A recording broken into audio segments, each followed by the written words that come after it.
Hello everyone, welcome to daily job updates. Railway की तरफ से आ चुकी है बहुत बड़ी वैकेंसी जो कि है वेस्टर्न रेलवे की तरफ से। इस रिक्रूटमेंट में ना ही कोई एग्ज़ाम है, तो चलिए शुरू करते हैं। बहुत ही बड़ी वैकेंसी है जिसमें कि कुल मिला के 3591 वैकेंसी कुल मिला के हैं। ठीक है, तो चलिए इनका जो अप्लाई करने का जो डेट है वो आपका 25 तारीख मई 2021 से लेके 24 जून 2021 तक है। ठीक है, तो चलिए शुरू करते हैं। इस जो जॉब नोटिफिकेशन के बारे में आपको अगर डिटेल्स में जानना है तो इसका जो वेबसाइट है वो मैं डिस्क्रिप्शन में दे दूंगा, आप वहां से जाके रजिस्ट्रेशन करके अप्लाई कर सकते हैं या फिर उसका नोटिफिकेशन डाउनलोड करके ये वाला पढ़ सकते हैं। ठीक है, तो चलिए बिना देरी के चलिए शुरू करते हैं कि क्या क्या है इसमें। पहले आते हैं कौन सी पोस्ट के बारे में निकला है। ये एक्चुअली में जो अप्रेंटिस होता है, आईटी के बाद जो लोग अप्रेंटिस करते हैं उसी पोस्ट के बारे में है। ठीक है, ये वेस्टर्न रेलवे ने जारी किया है जिसमें कि ऑनलाइन एप्लीकेशन के लिए उन्होंने नोटिफिकेशन जारी किया है, जिसमें कुल मिला के 3591 पोस्ट टोटल है जो कि ट्रेड्स एंड अप्रेंटिस एक्ट 1961 का अंडर आता है। ठीक है,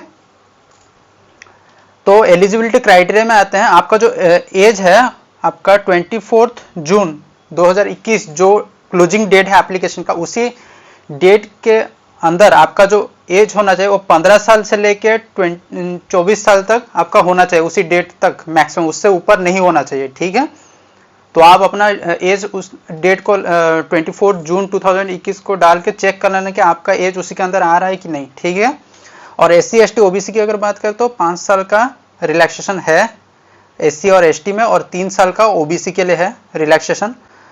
फिजिकल विद डिसेबिलिटी में 10 साल का लिमिट दिया गया है, एज रिलैक्सेशन में 10 साल का दिया गया है। ठीक है, तो अभी आते हैं कैटेगरी के वाइज।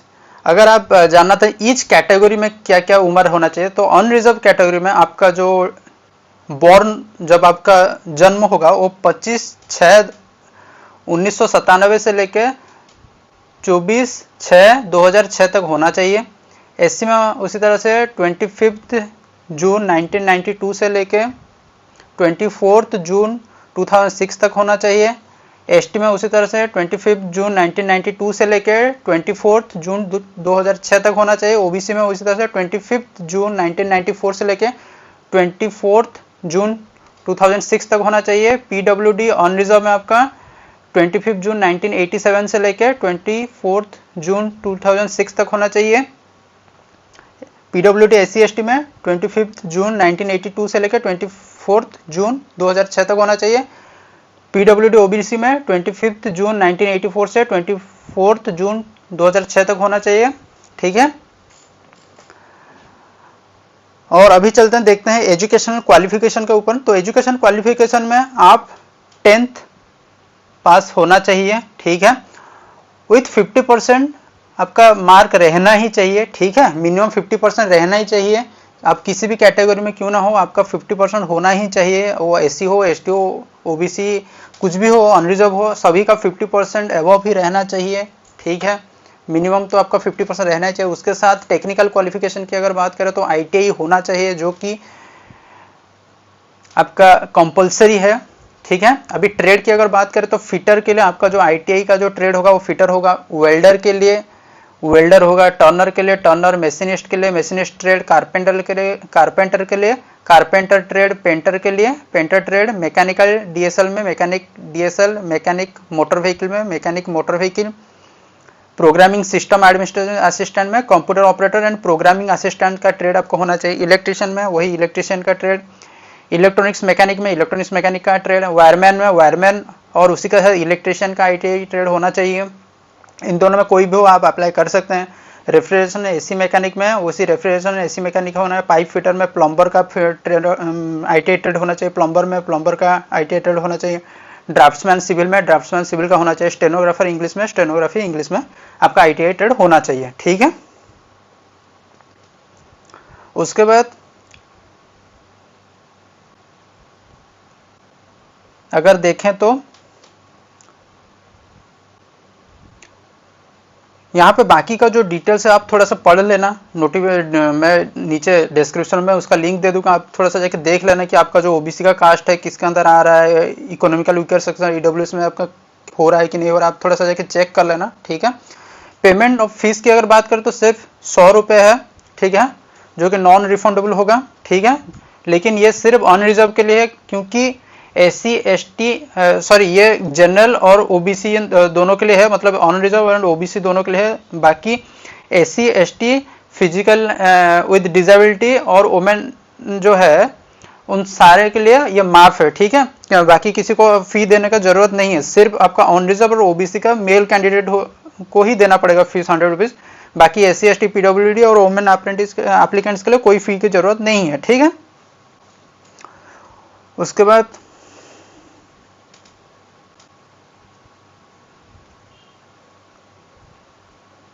बाकी यहाँ पे क्या क्या डिसेबिलिटी के क्राइटेरिया में आप आ रहे हैं आप थोड़ा सा चेक कर लेना, ठीक है। ट्रेनिंग पीरियड की अगर हम लोग बात करें तो ट्रेनिंग पीरियड आपका 1 ही साल का रहेगा, ठीक है। और स्टाइपेंड की अगर बात करें तो आप जब इसके लिए सिलेक्ट हो जाओगे तो उसके बाद आपको हर महीने एक स्टाइपेंड उसका जो रहेगा आपको वो ट्रेनिंग पीरियड के अंदर आपको मिलेगा, जो कि कंसर्न स्टेट गवर्नमेंट की तरफ से मिलेगा, ठीक है। मोड ऑफ जो एप्लीकेशन होगा वो आप ऑनलाइन इसी वेबसाइट जो मैं नीचे डाल दूंगा वहाँ पे जाके आप लोग ये अप्लाई कर सकते हैं, ठीक है। यहाँ पे कोई एग्जाम की जरूरत नहीं है, कोई एग्जामिनेशन सिलेक्शन प्रोसेस टोटल आपका मार्क बेसिस पे ही होगा, ठीक है। उसके बाद आपको बाकी का सारा कुछ डिटेल्स आपको यहाँ पे मिल जाएगा। डॉक्यूमेंट्स की अगर बात करें तो आपका जो 10th या इक्विवेलेंट का मार्कशीट आपको डॉक्यूमेंट्स देना पड़ेगा, ठीक है, अपलोड करना पड़ेगा इसका। और ये क्या होगा, ये आपका सेल्फ अटेस्टेड स्कैन कॉपी ही होगा, ठीक है। और सर्टिफिकेट ऑफ प्रूफ में आपका डेट ऑफ बर्थ होना चाहिए, ठीक है। डेट ऑफ बर्थ के लिए आपका 10th और इक्विवेलेंट सर्टिफिकेट ऑफ मार्कशीट आपको दिखाना पड़ेगा, या तो स्कूल लिविंग सर्टिफिकेट आप दिखा सकते हैं डेट ऑफ बर्थ के लिए। ITI मार्कशीट सारा सेमेस्टर का जो ट्रेड होगा और provisional national trade apprentice indicative mark वो सारा का सर्टिफिकेट आपको अपलोड करना पड़ेगा, ठीक है। और बाकी का कास्ट सर्टिफिकेट के लिए भी यहाँ पे सब लिखा गया है, PWD के लिए भी लिखा गया है, ठीक है। और आपका जो फोटो रहेगा या स्कैन कॉपी रहेगा उसका जो साइज रहेगा यहाँ पे दिया गया है 20 to 30 KB के अंदर रहना चाहिए, ठीक है। फोटो आपका किस तरह से रहेगा, 3.5 सेंटीमीटर से 3.5 सेंटीमीटर ऐसा रहना चाहिए, ठीक है। 3 महीने से ज़्यादा पुराना नहीं होना चाहिए। JPG और JPEG फॉर्मेट में 100 DPI रहना चाहिए। साइज आपका 20 KB से 70 KB के अंदर रहना चाहिए, ठीक है।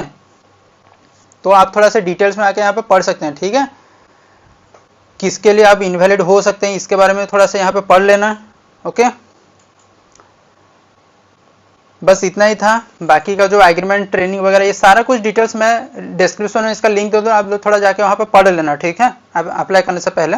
और जल्दी ही अप्लाई करना, क्योंकि अगले महीने आपका डेट अगर देखें तो 24 जून तक ही इसका लास्ट डेट है। सो आज के लिए बस इतना ही, थैंक यू।